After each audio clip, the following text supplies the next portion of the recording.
It's 94.9 The Bull, Atlanta's new country, and your all-time favorites, Moot, Kimmy, and I'm Otis. We saw this story come out, and we were just so excited about it. And I feel like it hasn't gotten enough energy from the Atlanta community. That's why we had to bring you in. And you hit me up on Facebook after hearing us talk about it, do an article about it. Just the story behind it, to me, sounds like a blockbuster movie. And I'm so excited for you guys to have accomplished something that probably everyone questioned you to be able to do.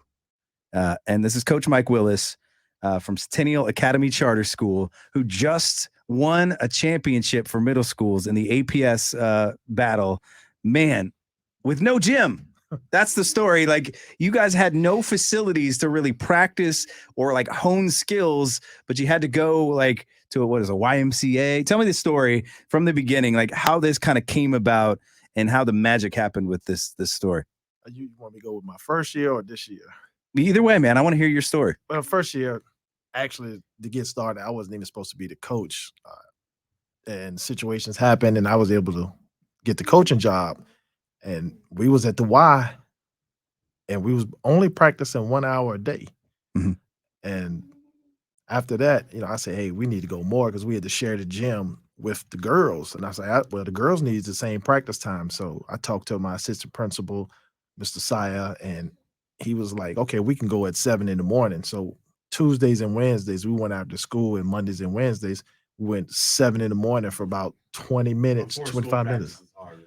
Yes. and it wasn't mandatory. Yeah. I mean, it wasn't mandatory. So, but they was dedicated, and I had 99% there the majority of the time. We played games on Fridays. So we did a Friday walkthrough, and we was 2 games away or a game away from playing in the championship. It was, we back and forth season. Omari was a 6th grader. I didn't know who he was when I got there and saw him in practice. And I'm like calling my boys. I was saying, hey, man, I said, I got this 6th grade out here. I said, he's for real. And I'm all my guys, they played college ball. And I'm like, yo, he's for real. And then the game's going, and it's like, he's a 6th grader, but he's probably in the Luke Sports League. He probably was 1 or 2 as far as the best player in the league. And he was averaging close to 25 points a game. Wow. And just to go back for a second, you were saying we're practicing in the gym. We have to share time with the girls, right? This gym it was like only a half court, right? It wasn't even a full court gym. Am I correct on that? Well, the full court was actually the equivalent probably of a half court. And if you see the gym, okay, the markings on the gym wasn't on the full court part. It was on the other side. So when I'm going over offense, we go one way with no goal, just to learn it. And then when we started to score, I let them go up and down, but it was hard. And you're playing schools in the whole league that are like, that have top of the line facilities, right? People that have got like everything they could want to get a basketball team to a championship. Yes. But, we was very competitive. And like I said, that first year, we was there. We was there. So you had this momentum, and you're like, man, I just need that one player that's going to take it. I mean, it's a team sport, but like if I just had one more helps piece. If you had somebody averaging 30 points a game. Let's not forget about that. It is a team game, but if you got someone you can rely on for 25 to 30 points a game, like that really puts you in a good spot. Do you find that like that dedication, just inherently with the kids knowing, because all the kids know that they don't have 2 goals in the gym, and it's not they're coming at different times, and so do you think that kind of resilience and did you see that pay off in games? Because every day they're trying to overcome a little bit of adversity just to practice and get to improve. So I imagine in games you're going to see kids that are just a little like a palpable difference in terms of their how hard they go and how excited they are to be playing. Well, that first year we was very competitive. Kip South and Chattahoochee Hills was the top teams, and except for one game, we played them close, 2 or 3 points. I mean, here and there, little mental mistakes. We was right there. I mean, very, very competitive. The guys played hard, but if we had like a full gym to practice in, that would have made a bigger difference because the guys, we've been used to going up and down. Yeah. Condition is entirely different, So then you go back. So you find Omari, he's a 6th grader, and you're like, there's something special about him, but I don't know. I've always had good point guards, but to have a sixth grader with that type of skill level and court knowledge is rare. And I'm like, okay, where did he come from? Usually when you the coach, people's like, hey, you got this guy. Nobody really said anything. And he just popped in practice. And I'm like, whoa, like I said, I got on the phone. I'm calling all my buddies up. I said, man, I got a sixth grader, man. He's for real. I'm telling you, man. Don't get a big ego over here. Omari is in here. We're going to talk to him. Confidence. And we had another player, also an all-star this year, Michael Scott. Mike broke his hand. That's a whole nother story. Mike would have started as a sixth grader also. But he didn't play. And his mom and I, we all have 3 different stories. It's funny because, I was like, I told him, I said, hey, still come out. Even though your hand broke, I'm going to have you on the roster, Yeah. Mm-hmm. And you just never know. I mean, if I'd had them 2 in the backcourt, we probably been having our second. Yeah. We've been having our second championship because they play well together. Yeah. And it's hard. I mean, it's really hard to find that magic and find the special piece. And just so people know, we were talking about this before, there was no recruiting involved here. You kind of came upon these players and you're like, wow. Like it was just meant to be. My recruiting is in the morning, we're responsible for opening the doors for the scholars when they get out. And so every time somebody got out, they look tall. I'm like, hey, you play basketball? Hey, you play basketball? Come over here. Yeah, hey, you play basketball? Yeah. So that was my recruiting and for this year. And I'm like, okay, I thought Omari was going to transfer, and there was speculation and rumors. Already at this young age. Yeah. So, I'm like, Mr. Saya was like, what you got, coach? I'm like, I don't know. I just take what come through that door. So when school started, I saw Omari. I was like, oh, yeah, I got my point guard.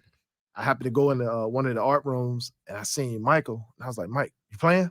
He's like, yeah. I said, well, I got my backcourt now. And I said, let me find me some bigs and some wings. And stuff. Yeah. But that's good that you had as a coach, that you can like just take kind of misfit players and then create this championship team out of it, and all wrapped around Omari here. So Omari, let's talk to you for a second. How long have you been playing basketball, and was this kind of like a natural skill that you developed, or you've just been hustling, building? No, like I started playing when I was like 8. Like first started playing when I was like 8. Mm-hmm. But then I started dribbling 2 balls when I was like 3 or 4. Then I really started getting an AAU in like 3rd grade. Atlanta Select on Centennial. Well, I couldn't obviously play for Centennial until the 6th grade. So I would play for a different team, AAU, during the summer. But then I would also wait. I was to my dad every year, I'm like, I'm winning a championship. I'm winning a championship when I get to Centennial and I get older now. So in 6th grade, I was mad because Speak it into existence, my man. Keep that up in life because it'll get you far. Yeah, in 6th grade, I was mad because we didn't win. I really wanted to win no one. So then I was like, I had a decision in 7th grade because it was COVID. I had a decision. I was either going to stay or go somewhere with another championship. But then I was like, I can't let Coach Willis down. So I came back. I had to do what I had to do. We won the championship. It took a lot. Like when we first got there, we didn't know what to do. We didn't know who was there. We didn't know how they played. It was just it was bad at first. But it worked out. I mean, you guys, you came together and you won a championship, which is wild in itself. The APS Coach of the Year is your title. Also, Junior NBA Hawks Coach of the Year as well, Mr. Michael Willis. I mean, the ring that you're rocking right now has got to show some pride. Like when you walk, I said, hey, let me see that ring. He was so yeah. I mean, that's cool. And you got a ring too, Omari, right? Yeah, I forgot to wear it. You know what? I find that sometimes it's better just to leave everything valuable at home. Lose it. Omari, I mean, your coach touched on it a little bit, but for you as a player, I played basketball. A lot of it is a mental game. So I know that you obviously love it, but how hard was it for you trying to go forward, want to win a championship, and knowing that you're up against these teams that, have everything and you're just trying to get gym time at this point? Oh, well, the other teams, if they had the gym, I didn't really care. Like, if we played them, we going to obviously play them. I didn't really care if they had nothing or not. Mm-hmm. And I just wanted to win. And plus, it was hard for me mentally because I was also hurt the whole season. So Mm-hmm. I was really only like 80%. In 6th grade, I was also hurt. So both seasons, I was only 8%. But then I really had to push through and win for us because I know Coach really wanted, I really wanted. And I wanted it for the school so it could go a long way. God, I like So- this kid. I like his Yeah. attitude, his What- mentality on A everything. true leader. What's the next steps for you guys? Like how long? I mean, for like going to the Centennial Charter School, then you like what is it till 8th grade? Then you move on to high school. What are your goals moving forward? I know clearly you want to win another championship. Oh. I feel like you're not done at one. So in high school, I'm going to full-time leadership my first year. And in my second year, I'm going to Mays High School. And in my third and fourth year, I don't know. But I got a plan for myself. My first year, I want to get big. And my second, the third year, I want to get big to the point.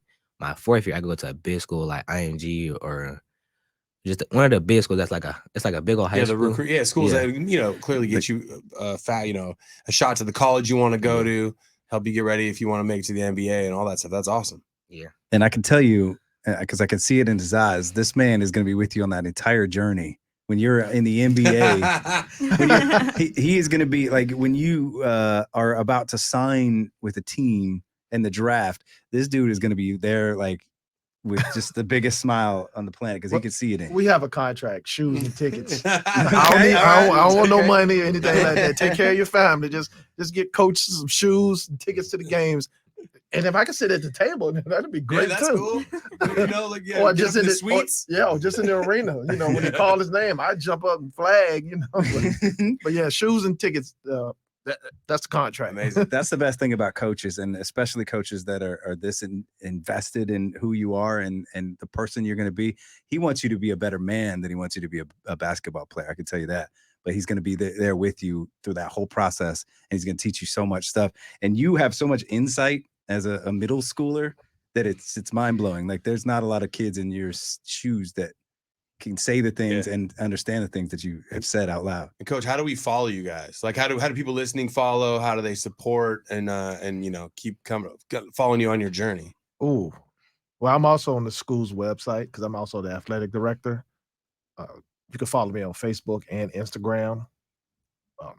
I post during the season. I post about basketball, but usually I mostly just post happy birthdays. You know, my daughter, she does something spectacular. You know, I'm gonna post that in family. But yeah, you can follow me on it's Coach Micheal _Willis at Instagram and Facebook. It's Micheal Willis. And then if you go on the Centennial Academy's website and click on athletics, you can find me there. You just click on my name and the email comes up. Also, my phone number's on there. Also, okay. Omari, you want to shout out your socials? When do we see you doing people dirty on TikTok, crossing people over on Instagram stories, dunking on people? I use Instagram, and my Instagram is ihoop_Omari with 3 eyes. Nice. All right. Yeah. I needs to be said, Omari Barnes, tournament MVP, APS Player of the Year too. So he didn't just get a championship ring. This man is just owning it all. Collecting that hardware. We wish you guys the best, and you got fans in us now. We can't wait to see the next season. And if we could get a T-shirt or something, maybe a hat. Can we get a Centennial Academy? Yes. We'll rep the school for sure.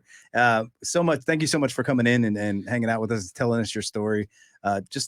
Again, it's just I hope it hits the big screen someday when this guy's got an NBA contract and they see where it came from. I think those are the coolest stories. I'm an Underdog fan my whole life. I love the Underdog story. It doesn't sound like they're much of the underdogs anymore. Right now. I mean, before, you know, nobody picked us to win it. You know, you looked at Centennial Academy, you know, it was more academics. We just got STEAM certified. So now when we started winning, I think the last game we lost was December 4th against King. And we won on a 10-game winning streak. And it was an awesome ride because, you know, I look back and I was like, wow, you know, we was doing it. You know, we was beating teams. So we had to play Sutton, a strong team, twice. First game we down by 8, came back and win. Then we had to play John Lewis. We beat them. We was only down maybe for a minute. And then we had to play Sutton again. And that was tough because we was down by 15 at halftime. And people called us the comeback kids. And we came back the second half and we won. And we went to the championship. We played bunch. So 9 of us, bunch came in, 20 guys that looked like that was my height. Yeah. You know, and it was I mean, them guys, they played hard. We struggled a little bit in the first half, but like that second half to come back, once Omari and Mike get a couple of steals and get it going, the team follows. my forwards, my centers, Isaiah, Noah, Adonis, they stepped up big time. And we was only down by 3 at halftime. And I'm like, hey, this is nothing. We've been down before, you're a little nervous. The game was sold out. And we came back, we ended up winning by 10. And like, I still think about it. I was like, that's amazing. We did it. Yeah, you did, man. You guys should absolutely be proud of that. And just one last question, because I've said it's going to be a big screen movie, and I feel like it will be. Who do you want to play you Like in the movie? Oh, Like, who do you want to be Omari in the movie? If you could do it now, if you had to pick now. Yeah. I don't know. Jaden Smith.